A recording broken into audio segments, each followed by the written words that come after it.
আপনি এখানে চাকরির জন্য এসেছেন? জি, আমি চাকরির জন্যই এসেছি। ও আচ্ছা আচ্ছা, আপনি তাহলে এখানে চাকরি করবেন? হ্যাঁ, এখানেই চাকরি করব। কেন, কোনো সমস্যা?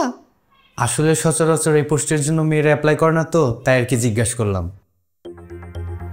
তাই হঠাৎ আপনাকে এখানে দেখে অবাক হয়েছি। কেন, এই জবটা কি নারীরা করতে পারবে না? কেন পারবেন না? অবশ্যই পারবেন, কিন্তু সচরাচর কোনো নারী এখানে অ্যাপ্লাই করে না। কেউ করে না, আমি করেছি। না না, আপনি কিছু মনে করবেন না, আমি আশা করি আপনার চাকরিটা যেন হয়ে যায়। জি ভাইয়া, একটা কথা। জি বলুন। কোনো সমস্যা? কিসের সমস্যার কথা বলছেন? কোথায় সমস্যা? না, এই অফিসে জব করলে কি কোনো সমস্যা? আমি তো আপনাকে এরকম কিছু বলিনি। না, আপনার কথা শুনে মনে হলো এই আর কি। না, কোনো সমস্যা না, সবই ঠিক আছে। ভাইয়া, মনে হলো আপনি আমাকে কিছু বলতে চান।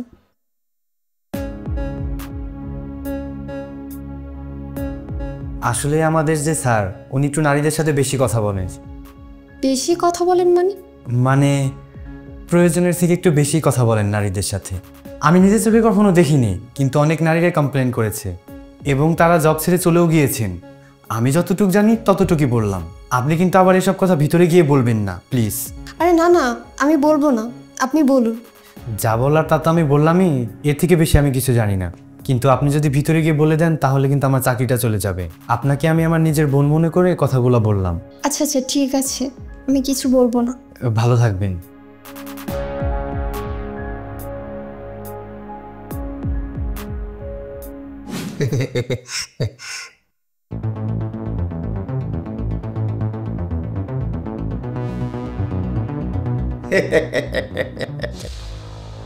আপনি ভয় পাচ্ছেন?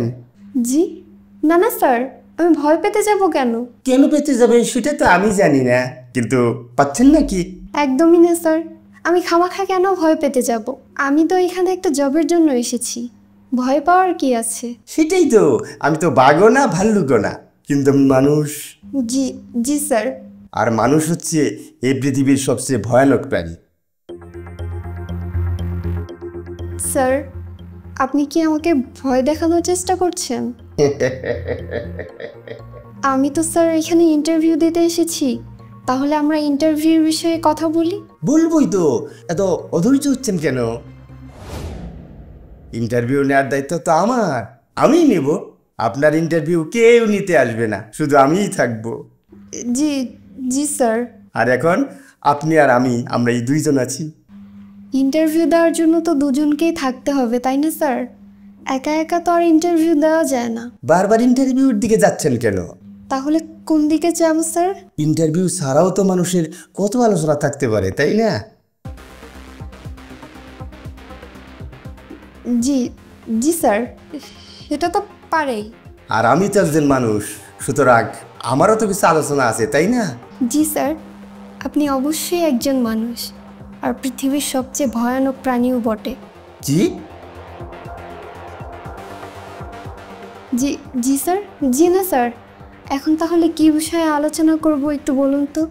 আপনি আমাকে যে কোনো প্রশ্ন করতে পারেন স্যার, ইন্টারভিউয়ের ব্যাপারে বা ইন্টারভিউয়ের বাইরে যদি কোনো প্রশ্ন করতে চান। এর বাইরে আমি করতে চাই আপাতত।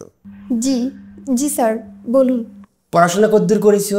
স্যার, আমি গ্র্যাজুয়েশন কমপ্লিট করেছি, আর এই জবের পাশাপাশি আমি পড়াশোনাটা চালিয়ে যাব। আচ্ছা আচ্ছা, বেশ ভালো। তা তোমার বয়ফ্রেন্ড আছে? জি জি স্যার। না, বললাম যে বয়ফ্রেন্ড আছে নাকি। স্যার, এগুলো কেমন কথা? কেমন কথা মানে? এইটা কি কোনো অবাস্তব কথা হলো নাকি? এইটা তো খুবই স্বাভাবিক একটা ঘটনা, সবারই থাকে, তোমারও থাকতে পারে।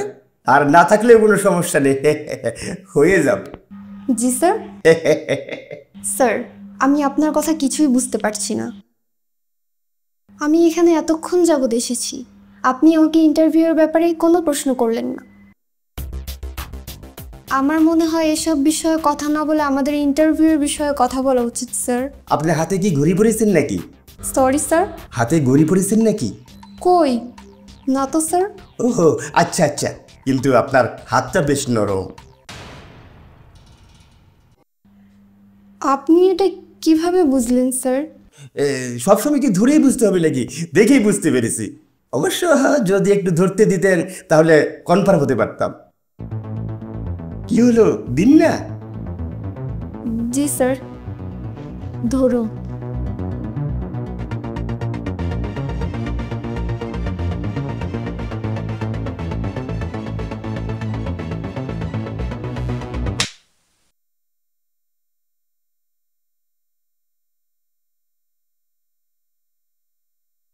আপনার এত বড় সাহস! সাহসের দেখেছেন কি আপনি? আপনার এখন অনেক কিছু দেখার বাকি। আপনি আমার ক্ষমতা সম্পর্কে কিচ্ছু জানেন না। আমি চাইলে আপনার যে কি হাল করতে পারি সে সম্পর্কে আপনার কোনো ধারণাই নেই। ও তাই নাকি? করুন, কি করবেন, দেখে কি করতে পারেন। শুধু এই কোম্পানি কেন, আপনি দুনিয়ার কোনো কোম্পানিতে চাকরি পাবেন না সেই ব্যবস্থা আমি করে দেব। তাই নাকি? করুন, এটা করলে তো আমার জন্যই ভালো হয়। আপনার জন্য ভালো হয়? হ্যাঁ, ভালো হয়, কারণ আমার চাকরির কোনো প্রয়োজন নেই। কি বললেন? আপনার চাকরির প্রয়োজন নেই? না, একদমই না। তাহলে এখানে এসেছেন কেন? আমি দেখতে এসেছিলাম আমার বাবার কোম্পানিটা ঠিক মতো চলছে কি চলছে না। জি, কি বললেন? বড় চেয়ারটায় বড় সড়ো কোনো ছাগল বসে আছে কিনা আমি সেটা দেখার জন্যই এসেছি।